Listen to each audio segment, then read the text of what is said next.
ഇന്നത്തെ കാലഘട്ടത്തിൽ നമുക്ക് എന്ത് ഫുഡ് ഉണ്ടാക്കാനും യൂട്യൂബ് അങ്ങ് തുറന്നാൽ എന്ത് റെസിപ്പി വേണമെങ്കിലും കിട്ടും. കുഞ്ഞു കുട്ടികൾക്ക് വരെ ഫുഡ് ഉണ്ടാക്കാൻ പറ്റും, ഈസി ആയിട്ട് ഉണ്ടാക്കാൻ പറ്റിയ കാലഘട്ടത്തിൽ ഇന്ന് നമ്മൾ ജീവിക്കുന്നതല്ലേ.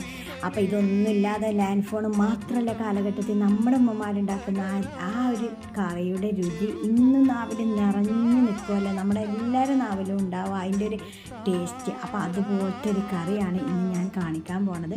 അപ്പോൾ ഇതിന് ഒരു കുറച്ച് അധികം ചെറിയുള്ളി വേണം. ചെറിയുള്ളി തൊലിക്കാൻ കുറച്ച് പാടുണ്ടാവും. അത് ഈ കറി അങ്ങ് കൂട്ടുമ്പോൾ അങ്ങ് മാറിക്കോളും. അപ്പോൾ അത് മാത്രമാണ് ഇതിൽ കുറച്ച് ബുദ്ധിമുട്ട്, അല്ലാത്ത വളരെ സിമ്പിളാണ്. പിന്നെ നമ്മുടെ മസാലപ്പൊടികളൊന്നും ചേർക്കാത്തത് കൊണ്ട് തന്നെ ചെറിയുള്ളി അധികം ഇടുന്നതാണ് ഇതിൻ്റെ ടേസ്റ്റ് കൊടുക്കുന്നത് കേട്ടോ. പിന്നെ അതിന് ഗ്രേവി കിട്ടുന്നതും നമ്മുടെ ഈ ചെറിയുള്ളി ഇടുന്നതുകൊണ്ടാണ്.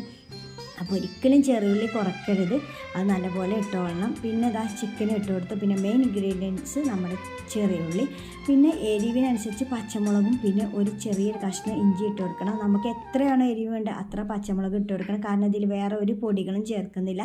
പിന്നെ ഇതൊരു വൈറ്റ് കളറായി നിൽക്കുന്നതുകൊണ്ട് തന്നെ നമ്മളിതിലേക്ക് മഞ്ഞൾപ്പൊടി ഇച്ചിരി ചേർക്കുക, കരിവേപ്പ്, വെളിച്ചെണ്ണ, ഉപ്പ് മാത്രം ചേർത്താൽ മതി. വെള്ളം തൊടിയിക്കരുത്, ഇതിൽ നിന്ന് തന്നെ വെള്ളം ഇറങ്ങി വന്നോളും. ഇത് തുറക്കുമ്പോണ്ടല്ല ആ വെളിച്ചെണ്ണേൻ്റെ, ആ ചെറിയുള്ളിയുടെ, ആ കരിവേപ്പിൻ്റെ സ്മെല്ലായിരിക്കും വരിക കേട്ടോ. ഭയങ്കര സ്മെല്ലെന്ന് പറഞ്ഞാൽ ഭയങ്കര സ്മെല്ലാണ്. ചോറിൻ്റെ കൂടെയും ചപ്പാത്തിൻ്റെ കൂടെയൊക്കെ കഴിക്കാൻ അടിപൊളി കറി കൂടിയാണ് ഇത്. യൂട്യൂബിൽ ഒരിക്കലും നിങ്ങൾ കണ്ടിട്ടുണ്ടാവില്ല. കണ്ടവരുണ്ടെങ്കിൽ ഒന്ന് കമൻറ്റ് ചെയ്യണേ. ഞാൻ എൻ്റെ കുട്ടിക്കാലത്ത് എൻ്റെ ഉമ്മാൻ്റെയും എൻ്റെ ഉപ്പാൻ്റെയും എൻ്റെ ബ്രദറിൻ്റെയൊക്കെ കൂടെ ഒരു പുൽപ്പായ ഇട്ടിട്ട് 4 പലകയായിരുന്നു ഞങ്ങളെ വീട്ടിൽ. അതിന്മേൽ ഇരുന്ന് ഒരു വളക്കും കത്തിച്ച് കഴിച്ചൊരു കറിയാണ് ഇത്. മനസ്സിൽ നിന്ന് പോവാത്തൊരു കറി. അങ്ങനെ ഒരുപാട് കുഞ്ഞു കുഞ്ഞു റെസിപ്പികളുണ്ട് നമ്മുടെ മനസ്സിൽ, പണ്ട് നമ്മുടെ അമ്മമാരുണ്ടാക്കി തന്ന കറികൾ കേട്ടോ. ഈ കറികളുടെ രുചി ഒരിക്കലും മറക്കില്ല നമ്മുടെ അമ്മമാരുണ്ടാക്കി തന്ന്.